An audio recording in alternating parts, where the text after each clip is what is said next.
के।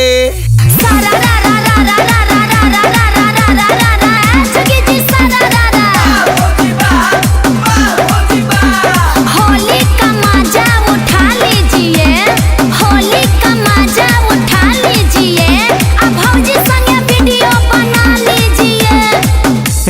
भौजी के चोली को सब्सक्राइब कीजिए। अरे चोली ना रे, चैनल को सब्सक्राइब कीजिए भौजी के। कैसे कैसे होली का तैयारी किए हैं, काहे खड़ा इतना पीछे कर किए हैं। अरे कौन कौन रंग रखे हैं अपने पास? पीला रंग, हरा रंग, अरे अरे अरे भौजी बचपने के तो तोरा एगो बात कुछ साथ बता दीजिएगा।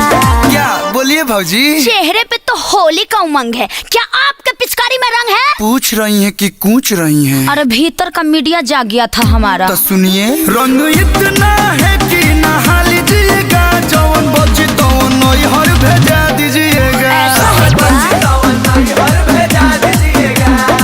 नैहर से याद पड़ल, पर साल राउर छोटकी बहनिया जौन फौकत रहे उ लौकत नइखे, कहाँ भी? छोटा की?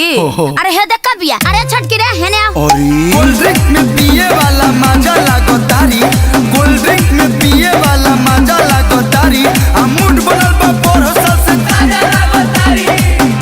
चैनल के सब्सक्राइब कीजिए, ठीक है? देवरू हो न